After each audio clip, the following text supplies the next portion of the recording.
The emergency room was chaos, monitors screamed, doctors shouted over one another, and then, a flat line, the patient's heart had stopped. "Step aside, nurse. You're just support staff," one doctor snapped. His words cut like a blade, but the young nurse standing there, she didn't move. Her eyes stayed locked on the patient. Her gloves tightened around her hands. She didn't flinch. Not once. In those next 5 minutes, every decision she made would silence the entire room. Every move would leave the doctor staring in disbelief, and when the heart monitor beeped back to life, one voice whispered the truth that nobody wanted to admit. "Dear God, this isn't normal nursing training." Her name? Anna Keller. Only 27 years old, German-Austrian roots, brown hair pulled back into a simple bun, blue-gray eyes that never missed a detail. To most, she was just another nurse in blue scrubs, a small name tag reading, Staff Nurse Keller, Metro General Hospital, ICU. To the doctors, she was nothing more than support. Fetch supplies, follow orders, stay quiet. Some even laughed at her behind her back. Pretty girls should stick to bedside care, they'd joke. Complex diagnoses? That's doctor territory. Nurses just handle comfort. They thought she didn't notice, but Anna was listening. Always listening, every symptom, every vital sign, every detail they thought she couldn't understand. She stored it all away, and here's what no one realized. Anna wasn't just a nurse. Her habits gave her away, if anyone had been paying attention. Before every shift, she checked the crash cart's backup power. Not casually, with precision, like someone who knew seconds without electricity meant the difference between life and death. She triple-checked emergency meds, every vial in its place, every syringe within reach. Her pen light, always tested, ready to shine in total darkness, and hidden in her locker behind a plain lunchbox lay something no ordinary nurse carried, a compact medical guide written in German. Pages marked with field medicine notes, dosages for extreme conditions, procedures you don't learn in any civilian hospital. Every morning before her shift began, she did something others called excessive. She reviewed night reports with laser focus, looking for patterns, predicting complications, preparing for emergencies that, maybe, just maybe, would never come. But she knew better. Hope was a luxury. Preparation was survival. To most, Anna looked like a quiet nurse, double-checking IV lines out of anxiety. But the truth? Those small checks were habits from a past no one in that hospital knew. Habits that had once kept soldiers alive in places where morphine was scarce, and clean water was a luxury. She carried 3 reminders of that past. First, her pen engraved with the words, Leben zuerst, life first. Not a graduation gift, a battlefield reminder. A phrase whispered to herself when she had to choose who would live and who wouldn't. Second, the red thread tied 3 times around her left wrist. Each loop for a medic she had lost, a silent promise, never give up on a patient. And third, a laminated card tucked deep in her pocket. To most, it looked like study notes, but to the right eyes, it was a coded trauma medicine guide.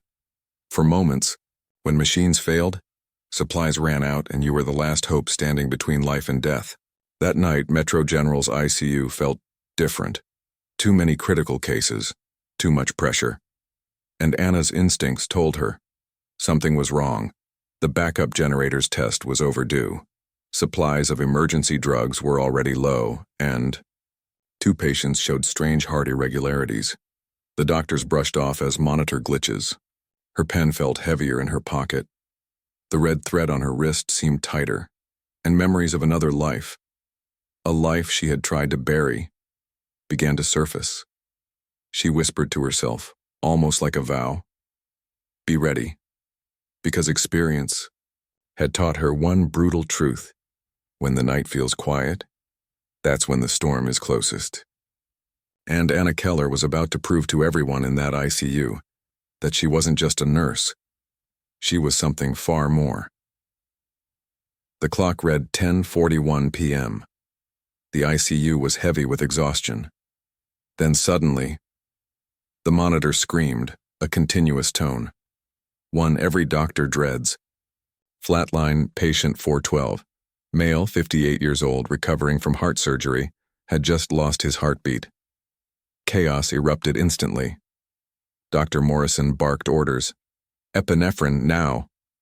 Dr. Chen rushed to prep the defibrillator. A resident fumbled with intubation gear, hands shaking so badly he nearly dropped it. Crash team! Page cardiology! Voices shouted over one another. The room was drowning in noise. But Anna, she didn't panic. Her eyes locked on patient 412. And what she saw didn't add up. His lips were turning blue, but not the usual shade of oxygen loss. His skin was cooling too fast. Something deeper was wrong. She glanced at the IV line. Medication wasn't flowing. The drugs weren't reaching his veins. The line is compromised, she said calmly. Her voice was steady, controlled, but Morrison cut her off. Nurse, step aside. We need space. For a split second she hesitated, then Anna made a choice. She wasn't stepping aside. Moving to the left side of the bed, she placed her hands firmly on the patient's chest, and she began compressions, not sloppy, not rushed. Perfect. Her hand placement was exact, her rhythm steady, counting under her breath in German, not English. The doctors froze. That wasn't standard CPR, not the kind you learn in American hospitals. This was something else, something sharper, something that looked like it had been done hundreds of times before, under fire. While she pressed, her other hand worked with precision. She activated a second IV line she had placed earlier, quietly, without telling anyone. To her colleagues, it was just backup hydration. But Anna knew better. It was her second route, her safety net for exactly this moment. And now, it was saving his life. She reached for epinephrine from her cart. But her cart wasn't random. It was color-coded, dots on vials, labels she had memorized. So even in pitch-black darkness, she could grab the right drug in seconds. She injected through the second IV, without missing a single beat of compression. Dr. Chen, holding the defibrillator, stopped cold. This isn't standard technique, he whispered. Another nurse leaned closer. Look at her hands. That's not training, that's experience. The room, once full of shouting, went silent. Every eye fixed on her. Anna Keller, the just support staff nurse, was running the code. Minute 3. The flatline wavered.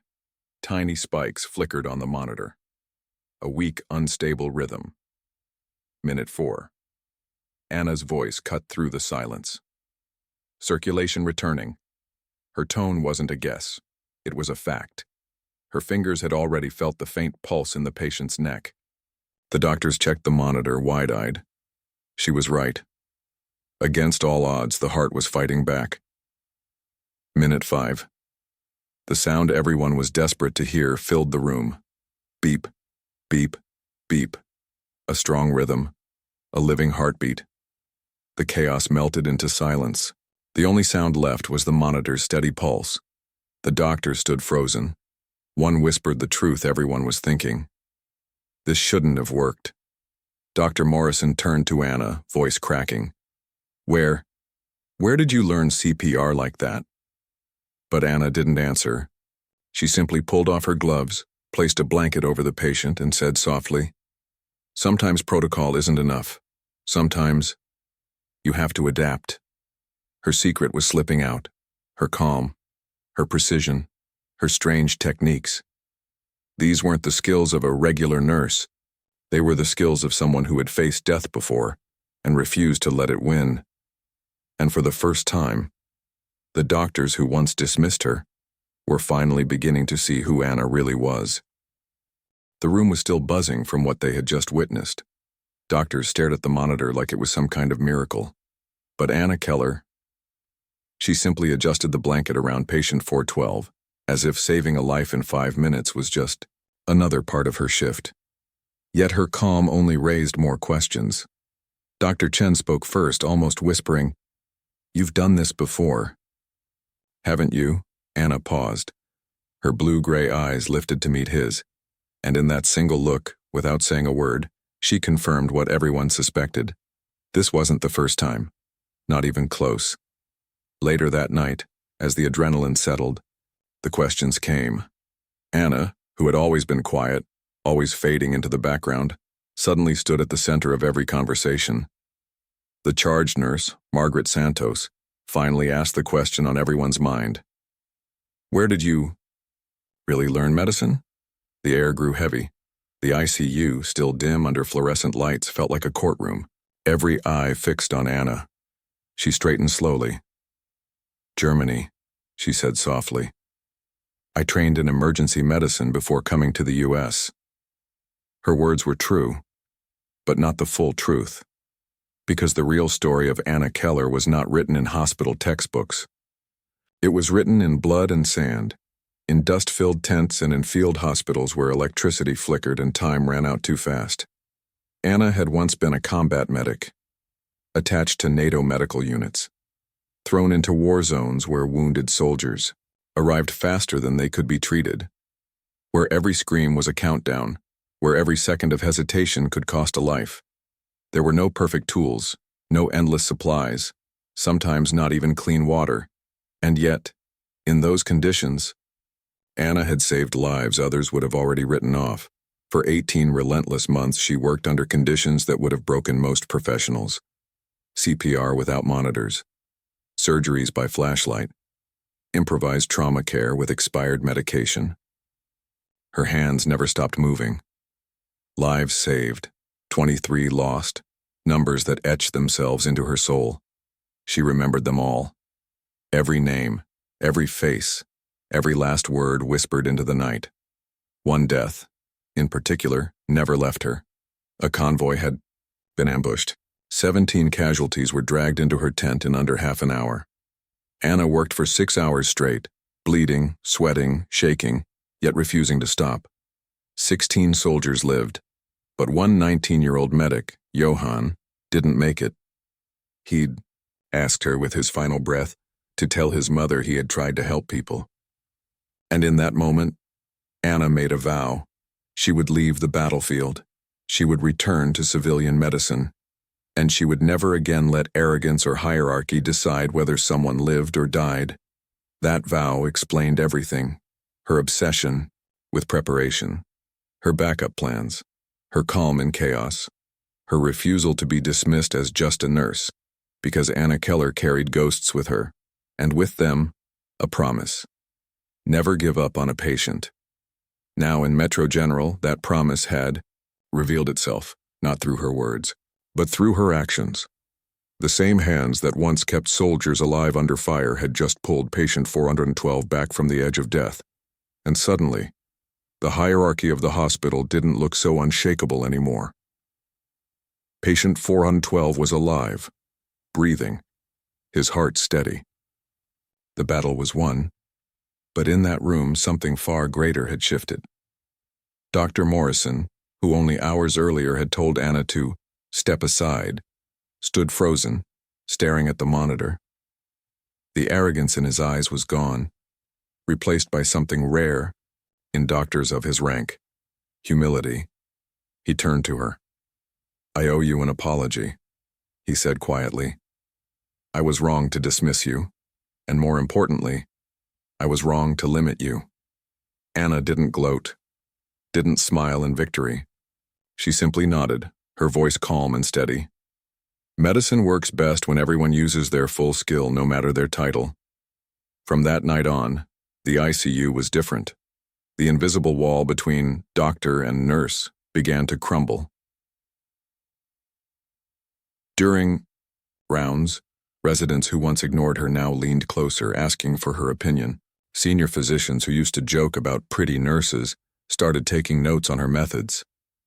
Other nurses began copying her rituals, reviewing patient charts at dawn, double-checking backup lines, color-coding emergency meds. And slowly, a culture of respect replaced the culture of hierarchy. Word of what happened spread through the hospital like wildfire.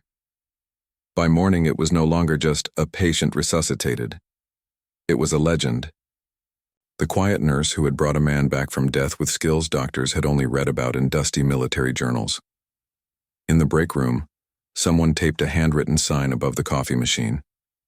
"Respect the hands that keep hearts beating." That sign never came down.